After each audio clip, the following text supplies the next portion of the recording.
This would be the view from 73 Treetop Way.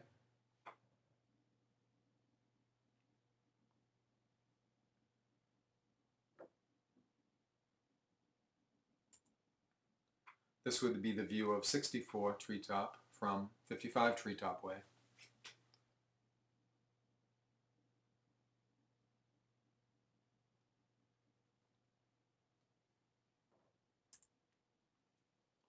This would be the view of 78 Treetop Way from 83 Treetop Way.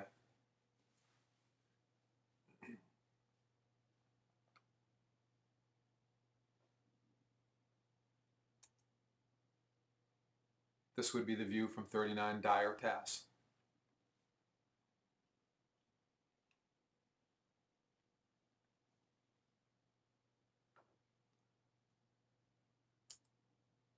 This is another view of 39 Dyer Pass. A few years back, a water tower was built virtually in their backyard.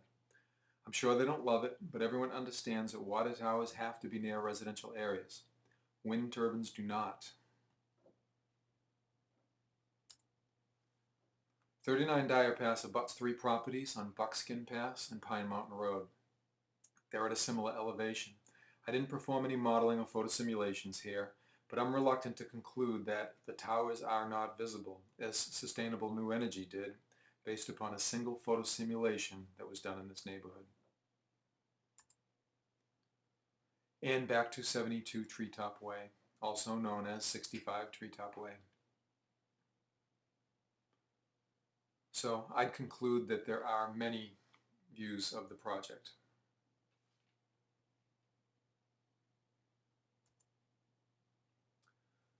This is Atlantic Design's Engineering's photo simulation of 167 Hedges Pond Road. As you can see, the engineer probably should have panned a little bit higher. I don't think he expected the tower to be that high on the home. And also, at the bottom of the map there, you can see this is a view looking west. They probably should have brought a compass with them. This is actually a view looking east, looking towards where the sun would rise. And next topic is going to be about flicker. And you can imagine the sun rising behind that wind tower, how the sun would play across the wind tower. I've talked with dozens of homeowners, and most people didn't understand flicker or whether or not it would be a problem. This is a short video clip that shows how the shadows play across yards. Flicker isn't confined to yards. This is a video taken on Friday by one of my neighbors who works in the Falmouth Technology Park. This is in his office with the lights turned on. During the afternoon hours, they experience flicker like this. It causes workers to have to relocate to other parts of the office so they can concentrate.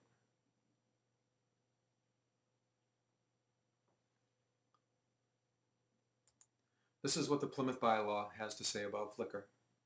The wind facility shall be sited in a manner that does not result in significant shadowing or flicker impacts. The proponent has the burden of proving that this effect does not have significant adverse impact on neighboring or adjacent uses, either through siting or mitigation. The applicant's own statement within the flicker analysis report dated September 7, 2010 says, the allowance of 30 experienced hours per year is generally used as a criterion for comparison in the absence of local bylaw or regulation. It's been accepted by the University of Massachusetts Clean Energy Center on numerous shadow flicker analysis performed by them. So they clearly cite 30 hours as the industry accepted threshold. Okay, I have some data here, but please follow me. This is important. I read through a 46-page technical document to extract this. Atlantic Engineering conducted a flicker study. They chose 12 receptors or addresses and used sophisticated software to calculate when shadow flickering will occur and for how long. Their results told them some addresses could potentially have 150 hours of flicker. Because it's not always sunny and because the rotors might not be turning or facing you, they derate the number of flicker hours by 70%. Even then, a quarter of the addresses is still way over their own 30-hour limit, some almost double, from their report. For example, Receptor A, 159 Hedges Pond Road, is expected to experience shadow flicker in the morning, 6:15 to 7:45 a.m., from late April to mid-August. That's 4 months, 4 straight months of an hour-and-a-half flicker. Now that surprised me. They calculated the maximum time each house would experience flicker in one day. The families on Hedges Pond Road can look forward to flicker for over an hour every day for 3 months straight. Sea Heights, a half an hour every day for over a month. Treetop, over half an hour every day for 3 months. And within that, an hour every day for over a month. It was reported to the zoning board, and I quote, "Certain residences on Hedges Pond Road may anticipate flicker depending upon the time of year for a period of less than 1 hour. In the proposer's own technical report, you'll find clear documentation that shows 1/3 of the receptors tested will experience much more flicker per day, and it's not limited to Hedges Pond Road. I found an infuriating pattern where the facts are minimalized and the impact on these neighborhoods is disregarded." This map is part of Atlantic's technical report, and it's probably the most telling and intuitive representation of where flicker is going to happen. This map is wider view than we've been looking at. You can see the edge of Cape Cod Bay on the right-hand side of the map. You can see Little Herring Pond on the left-hand side. Each of the colored lines contain the area of flicker for given hours per year. These are derated hours. You have to multiply by 3 to get the potential maximum. The inner dark red line is 75 hours and up. This really surprised me. The shaded area represents up to 9 hours of flicker per year. Multiplying by 3, a maximum potential of 27 hours of flicker. The shadows of these things will go out into Cape Cod Bay and cross Upper Herring Pond. Its effects on families 1,000 feet away should not be rationalized or attempt to be mitigated with window shades. We're not going to huddle up in a dark room for an hour and a half every day for months straight. The proposer has precisely documented families would have to live with flicker every day for over an hour for 3 or 4 months. This is cruel and it's unnecessary. These structures would contrast sharply with the surrounding environment. This violates the bylaw. There is no way to mitigate this on such a small piece of land. These structures will not fit in with the abutting properties and will alter the character of the surrounding neighborhoods. This violates the bylaw. There's no way to mitigate this. This is the report from the proposer. He's admitting these things. He's violating the bylaw.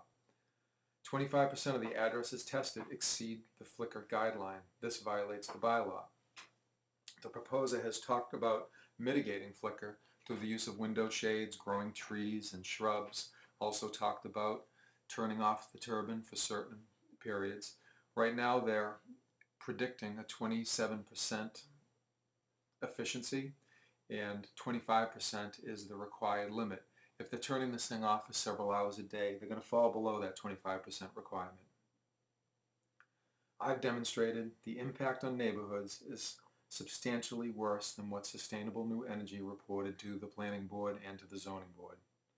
The original photo simulation sites that were chosen by Sustainable New Energy and Atlantic Engineering were clearly misleading. Obvious high-impact sites were immediately adjacent to the sites they chose. Misleading and inaccurate information regarding flicker was provided to the Zoning Board.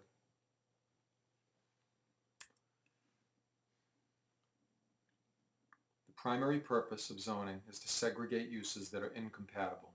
In practice, zoning is used to prevent new developments from interfering with existing residents and to preserve the character quality of a community.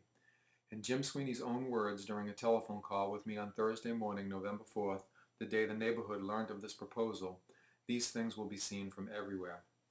I asked the Zoning Board of Appeals to reject this proposal, send a clear 5-vote message that the character of Plymouth, the tranquility of its neighbors will not be compromised in exchange for the most recent stimulus funds or tax incentives available to benefit the businessmen. These structures belong in cornfields and in forests. Control how siting of wind towers is going to be done. We have a 16,000-acre state forest within the boundaries of Plymouth. Leave these small, quiet neighborhoods alone. I have a CD of all this documentation available for the board and extra copies for the Old Colony Memorial and any other members of the media that are present. Thank you for your time.